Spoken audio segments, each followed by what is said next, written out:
okay, it's about Israel. Other rabbis said, this is heresy to say this about Israel. You know it's about the Messiah. But now the mystery verse. It says, in his depths.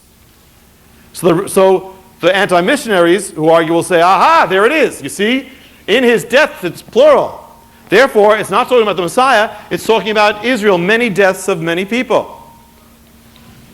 But the thing is, now there was a young Jewish woman here who came to believe, and their parents called anti-missionaries and her friend, a young Jewish man here, the anti-missionary argued with them and said, look, because of this, he tried to use this as an argument against Jesus.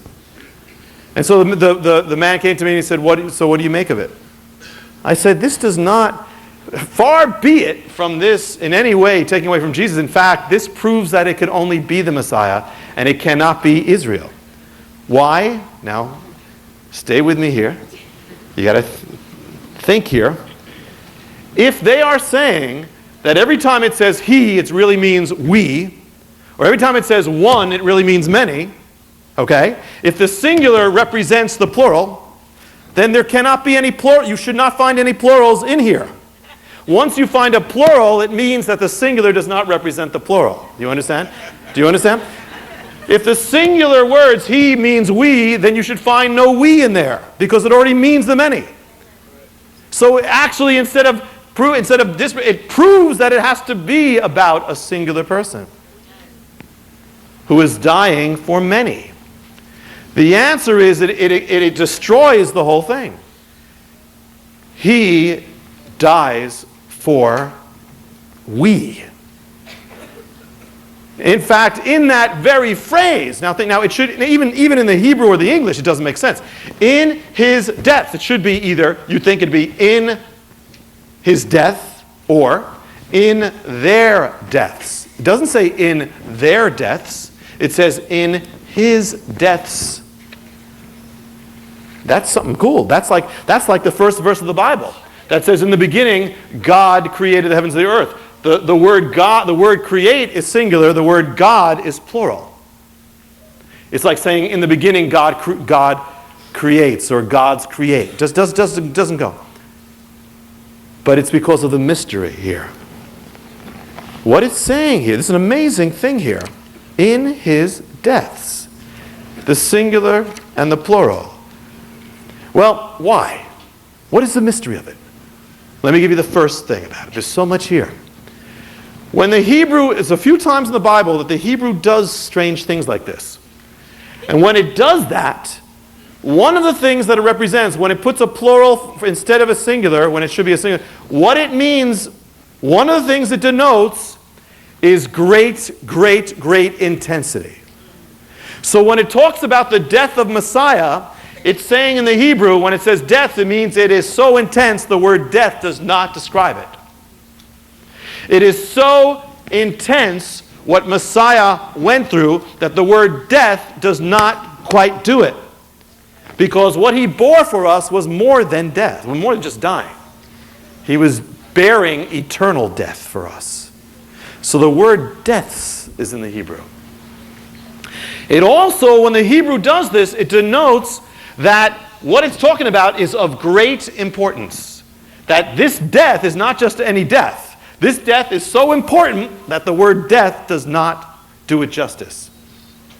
So important, it tells us, is the price paid for us. So important is the gift paid for us. Paul said, I should glory in nothing else but the cross. I will glory in nothing. He wasn't talking about the religious symbol of that. He was talking about Messiah's atonement. I will glory in nothing else but the blood of Messiah, through which the world is crucified to me. So important that we have to value it the same way. It denotes great magnitude. One death, yet this death is so important. So important. Not only that, the plural means, when it's like this, it means also denotes excellence. That this death is not just a death, it is excellent. It is so good that we can call this Good Friday. I mean, a horrible thing like the Son of God being crucified, Messiah, yet we can call it Good Friday because it is so good what has come from it. what has come into our lives, every blessing. We are sitting here this night because of the price he paid for you. It denotes, when it does that in Hebrew, what it's saying is, there's more, we can't express what this is what it's saying. We can't express it, so we make it plural because we cannot put it into words. It's saying what happened there on Calvary is beyond what we can fathom, beyond what we can talk about, beyond what we can put into theology. You know, people sit around, they have theological classes and theological things, and they you know, and I'm not coming down on theology, but you have to be careful with it because you have to be careful when you make God into a subject. You know, and divide it up, and this is this, and this upon this, about this, you know, pre-justified, justification, sanctification, all that stuff. And the point is, you cannot define what happened.